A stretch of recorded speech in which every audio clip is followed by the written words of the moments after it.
కుంభమేళా జరుగుతున్న త్రివేణి సంగమం తీరం భక్త కోటితో నిండిపోయింది. కనుచూపు మేర ఎటు చూసినా భక్తుల పుణ్యస్నానాలే. నిన్న 1,75,00,000 మంది వస్తే నిన్న 2 కోట్ల మంది వచ్చారు. ఇదే రద్దీ ఇవాళ కూడా కొనసాగే అవకాశం కనిపిస్తోంది. మరి ముఖ్యంగా విదేశీయులు సైతం కాషాయ వస్త్రాలు, రుద్రాక్షలు ధరించి పుణ్యస్నానాలు చేస్తున్నారు. ప్రయాగ్రాజ్లో జరుగుతున్న ఆధ్యాత్మిక సంగమం ఒక విశ్వ సంబరంగా మారింది.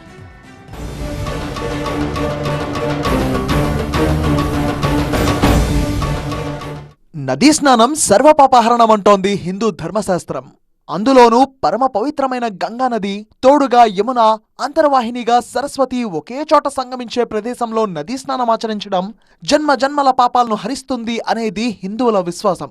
పైగా 144 ఏళ్లకోసారి వచ్చే మహాకుంభమేళా ఇది. అయితే ఇప్పుడు మిస్ అయితే మళ్ళీ ఇలాంటి కుంభమేళాలో పాల్గొనడం దాదాపుగా అసాధ్యం. అందుకే పుణ్యస్నానాలు చేసేందుకు భక్తులు భారీగా పోటెత్తుతున్నారు.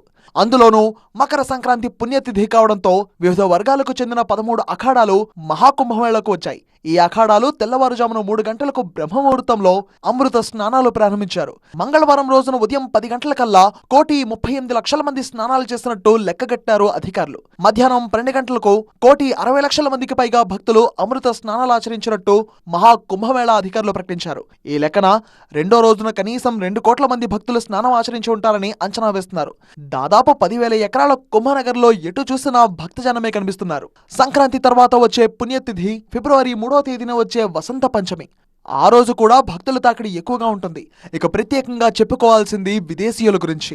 సామాన్యులు, సాధువులు అఖాడాలతో కలిపి పుణ్యస్నానం ఆచరించేందుకు అమెరికా, యూరప్, ఇతర దేశాల నుంచి కూడా తరలివస్తున్నారు. బహుశా తాము గత జన్మలో భారత్లో పుట్టి ఉంటామంటూ సగర్వంగా చెప్పుకుంటున్నారు.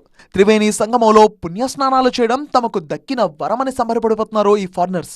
పైగా ఏర్పాట్లు కూడా అంతే ఘనంగా చేసింది యోగి ఆదిత్యనాథ్ ప్రభుత్వం. ఈసారి 40 కోట్ల మంది వస్తారనే అంచనాలతో అంతకు తగ్గట్లుగానే ఏర్పాట్లు చేశారు. ఇక సంధ్యా సమయంలో త్రివేణి సంగమం ఘాట్ వద్ద నదీమ తల్లికి ఇచ్చే హారతుల్ని చూసేందుకు 2 కళ్ళు చాలవు.